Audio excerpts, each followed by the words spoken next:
Gas Git అని ఒకటి ఉంది, మనము దాని గురించి తెలుసుకుందాము. ఫస్ట్ గిట్ అన్నది ఏమంటే గ్యాస్, గిట్ అనేది ఒక సాఫ్ట్వేర్, ఓకేనా. ఇప్పుడు ఈ గిట్ ఏం పని చేస్తుందంటే ఒకే ఒక పని చేస్తుంది. ఈ గిట్ చేసే పని ఏమి అంటే it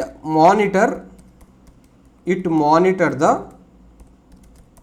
folder and store the changes, అంతే గ్యాస్. ఒక ఎగ్జాంపుల్ చెప్తా చూడండి. ఫర్ ఎగ్జాంపుల్ నా దగ్గర AWS తెలుగు అనే ఒక ఫోల్డర్ ఉంది, ఓకేనా.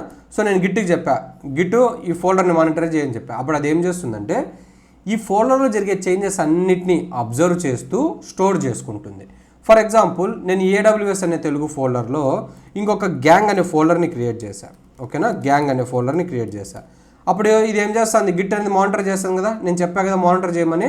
సో ఇది ఏం చేస్తుందంటే అప్పుడు ఓహో ఇంతకుముందు నాకు ఓన్లీ AWS తెలుగు అనే ఉండిండా, ఇప్పుడు దాంట్లోకి నాకు కొత్తగా గ్యాంగ్ అనే ఫోల్డర్ వచ్చింది అని చెప్పి స్టోర్ చేసుకుంటుంది, ఓకేనా. ఇది ఒక ఫైల్ మెయింటైన్ చేస్తుంది, ఈ ఫైల్లో స్టోర్ చేసుకుంటుంది. సేమ్ ఇప్పుడు నేను AWS తెలుగు అనే దాంట్లోకి ఒక ఫైల్ ఇస్తా, ఏదన్నా జోకర్ అనే ఫైల్ ఇస్తా. అప్పుడు ఇది ఏం చేస్తుంది, అబ్జర్వ్ చేస్తుంది కదా. సో అప్పుడు గిట్ ఏం చేస్తుందంటే ఓహో ఇంతకుముందు నాకు ఓన్లీ గ్యాంగ్ ఫోల్డర్ మాత్రమే ఉండింది AWS ఫోల్డర్లో, ఇప్పుడు నాకు జోకర్ ఫైల్ కూడా వచ్చింది అని చెప్పి అది ఈ ఫైల్లో స్టోర్ చేసుకుంటుంది. ఇప్పుడు నేను ఈ ఫైల్లో ఏమైనా చేంజెస్ చేసా జోకర్ ఫైల్లో, సో ఇది మానిటర్ చేస్తుంది కదా.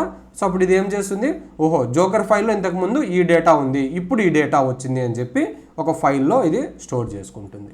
ఇలాగ ఎనీథింగ్ గైస్, మీరు కొత్తగా ఫోల్డర్ క్రియేట్ చేసినా, కొత్తగా ఫైల్ క్రియేట్ చేసినా, ఉన్న ఫైల్ని మార్చినా, ఉన్న ఫోల్డర్ని మార్చినా, ఏం చిన్న చేంజ్ చేసినా కూడా సరే మీరు ఈ గిట్ ఏం చేస్తుందంటే మానిటర్ చేస్తుంటుంది కదా, అదంతా స్టోర్ చేసుకుంటుంది ఒక ఫైల్లో, అంతే. సో ఇంకా దీని గురించి చాలా ఉంది టెక్నికల్గా, అది కమింగ్ వీడియోస్లో చూద్దాము. బట్ మీకు వాట్ ఈస్ గిట్ అంటే గుర్తు రావాల్సింది ఏంది, గిట్ అనేది ఒక సాఫ్ట్వేరు, అది ఒక ఫోల్డర్ని మానిటర్ చేస్తూ దాంట్లో జరిగే చేంజెస్ అన్నిటినీ ఒక ఫైల్లో స్టోర్ చేసుకుంటుంది, అంతే గైస్.